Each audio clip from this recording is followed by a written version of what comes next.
എല്ലാവർക്കും സലു സിമ്പിൾ റെസിപ്പീസിലേക്ക് സ്വാഗതം. ഇന്നൊരു വെറൈറ്റി ബ്രേക്ക്ഫാസ്റ്റ് ആണ് ഉണ്ടാക്കാൻ പോകുന്നത്. അപ്പൊ അതിനുവേണ്ടി ഞാൻ ഇവിടെ ഒരു ബൗളിലേക്ക് 1 കപ്പ് ഗോതമ്പ് മാവാണ് എടുത്തിരിക്കുന്നത്.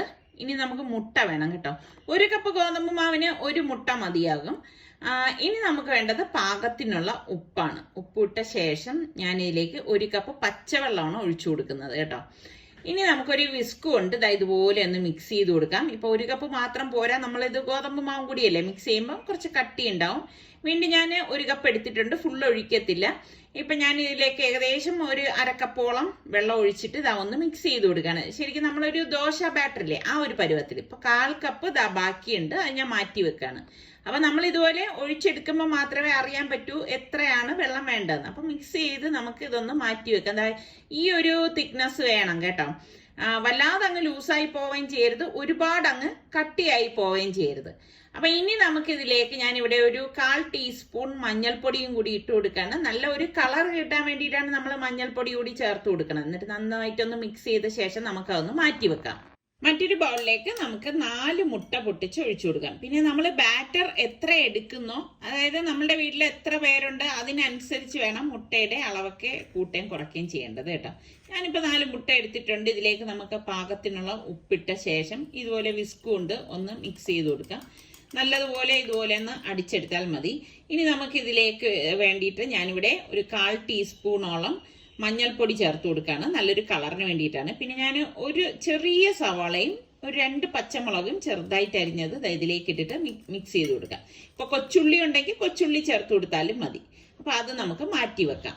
മറ്റൊരു ബൗളിലേക്ക് ഞാൻ ഇവിടെ 2 അത്യാവശ്യം വലിപ്പമുള്ള സവാള സ്ലൈസ് ചെയ്ത് എടുത്തിട്ടുണ്ട്.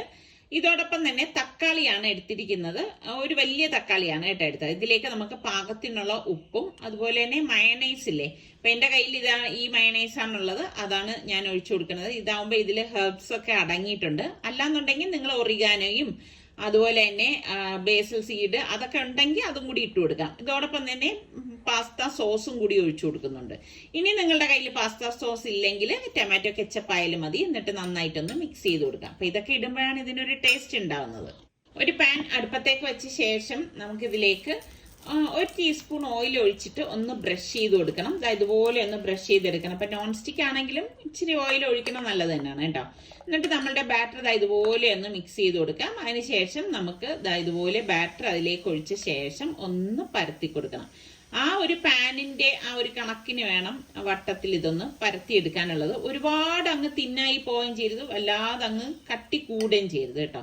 അപ്പൊ ഈ ഒരു പരുവത്തിലാണ് എടുത്തിരിക്കുന്നത്. ഇതിന്റെ മീതെ ഞാൻ കുറച്ച് ഓയിൽ ഇതുപോലെ ഒന്ന് ഒഴിച്ച ശേഷം ഒന്ന് ബ്രഷ് ചെയ്ത് കൊടുക്കാണ്. അപ്പൊ ഗോതമ്പ് മാവ് ആയതുകൊണ്ടാണ് നമ്മൾ ഇങ്ങനെ ചെയ്യുന്നത്. ഇപ്പം മൈദാമാവിൽ വേണമെങ്കിലും ഇത് തയ്യാറാക്കി എടുക്കാം. പിന്നെ ഒരു ഹെൽത്തി ആയിട്ടൊക്കെ വേണം കുട്ടികൾക്കൊക്കെ കൊടുക്കാനാണെങ്കിൽ ഗോതമ്പ് മാവ് തന്നെയാണ് നല്ലത്. എന്നിട്ട് ഒരു സൈഡ് റെഡി ആകുമ്പോൾ നമുക്ക് ഇതുപോലെ ഒന്ന് മറച്ചിട്ട് കൊടുക്കണം. അപ്പൊ ഫ്ലെയിം ഞാനിവിടെ മീഡിയത്തിനും ലോയ്ക്കും ഇടയിൽ വെച്ചിട്ടാണ് ഇത് റെഡിയാക്കി എടുക്കുന്നത്.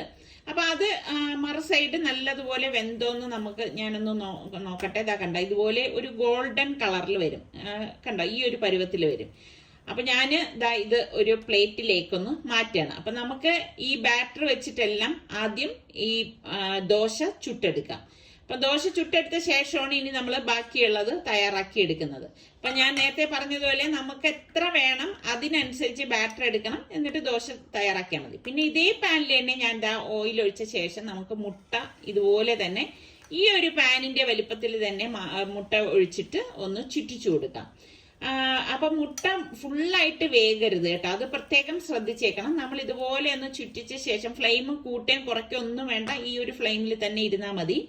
നമുക്കറിയാലോ മുട്ട ഒന്ന് അടിവശം വെന്ത ശേഷം നമുക്ക് ഒരു ദോശ എടുത്ത് ഇതിന്റെ മീതെ ഇതുപോലെ വെച്ചു കൊടുക്കണം.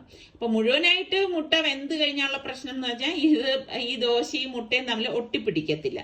അപ്പൊ ഇത് ഒട്ടിപ്പിടിക്കണം. അതുകൊണ്ടാണ് ഈ ഒരു സ്റ്റേജിൽ നമ്മളിങ്ങനെ വെച്ചിട്ട് നല്ല ഫ്ലഫി പോലെ അത് പൊങ്ങി വരും. അപ്പൊ ഞാനിതൊന്ന് മറച്ചിട്ട് കൊടുക്കുകയാണ്. കണ്ട ഈ ഒരു പരുവത്തിൽ വരും. അപ്പൊ മുട്ടയും എല്ലായിടവും വെന്തിട്ടുണ്ട്. നമ്മളുടെ ദോശയൊക്കെ കറക്റ്റ് പരുവത്തിന് വന്നിരിക്കുകയാണ്. അപ്പം ഇത്രയേ ഉള്ളൂ. നമുക്ക് കണ്ടോ ഈ ഒരു രീതിയിലാണ് ഇരിക്കുന്നത്. ഇനി ഞാനിത് മാറ്റാണ്. ഞാനൊരു കട്ടിംഗ് ബോർഡിലേക്കാണ് ഇത് മാറ്റിയിരിക്കുന്നത്. അപ്പൊ നമ്മളുടെ ഈ ഫില്ലിങ് ഇതുപോലെ ഒന്ന് ഇളക്കിയ ശേഷം നമുക്ക് ഇതുപോലെ ഒരു സൈഡിലേക്ക് വെച്ചു കൊടുക്കണം. കണ്ടോ നമ്മൾ ഇങ്ങനെ മുട്ടയും ദോശയും കൂടി എടുക്കുമ്പോൾ ഒരൊറ്റ ഒറ്റ ഇതായിട്ട് മാറും, നമുക്ക് രണ്ടായിട്ട് തോന്നത്തേ ഇല്ല കേട്ടോ. അപ്പൊ ഫില്ലിംഗ് ഇതുപോലെ വെക്കണം. നമ്മളുടെ വീട്ടിലുള്ള ചേരുവകൾ വെച്ച് തന്നെ നല്ല അടിപൊളിയായിട്ട് ഉണ്ടാക്കിയെടുക്കാൻ പറ്റുന്ന ഒരു ബ്രേക്ക്ഫാസ്റ്റ് ഐറ്റമാണ്. ശരിക്കും നമ്മൾ പുറത്തൊക്കെ പോയി കഴിക്കുമ്പോൾ വലിയ വില കൊടുത്തൊക്കെ വാങ്ങിക്കുന്ന ഐറ്റമാണ് കേട്ടോ ഇത്. അപ്പൊ ഇതുപോലെ ഒന്ന് റോൾ ചെയ്തെടുക്കണം. നല്ല ചൂട് കേട്ടോ. അപ്പൊ ഞാൻ നിങ്ങളെ കാണിക്കാൻ വേണ്ടി പെട്ടെന്ന് ഇങ്ങനെ റോൾ ചെയ്താണ്. അപ്പൊ നിങ്ങൾ ഇങ്ങനെ റോൾ ചെയ്യുമ്പോൾ ഒന്ന് തണുത്ത ശേഷം റോൾ ചെയ്ത് കൊടുത്താലും മതി കേട്ടോ. അപ്പൊ കൈ നന്നായി ചൂടാവുന്നുണ്ട്. അപ്പൊ 2 ടൂത്ത് പിക്ക് കൊണ്ട് ഞാൻ ഇതുപോലെ ഒന്ന് 2 സൈഡിലും വെച്ച് കൊടുക്കാണ്. എന്നിട്ട് നമുക്ക് ഇതുപോലെ ഒന്ന് കട്ട് ചെയ്തെടുക്കണം. കുട്ടികൾക്കൊക്കെ ടിഫിൻ ബോക്സ് ആയിട്ടൊക്കെ കൊടുത്തു വിട്ടാൽ അവർക്ക് എന്തായാലും ഇഷ്ടപ്പെടും.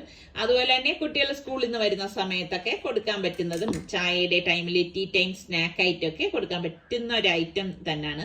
നല്ല അടിപൊളി ടേസ്റ്റ് ആണ്. ശരിക്കും ഇതുപോലെ 2 പീസ് കഴിക്കുമ്പോൾ തന്നെ വയറ് നിറയും കേട്ടോ. അപ്പൊ നിങ്ങൾ ട്രൈ ചെയ്ത് നോക്കി ഇഷ്ടപ്പെടുകയാണെങ്കിൽ ലൈക്ക് ചെയ്യാനും ഷെയർ ചെയ്യാനും ഒന്നും മറക്കല്ലേ.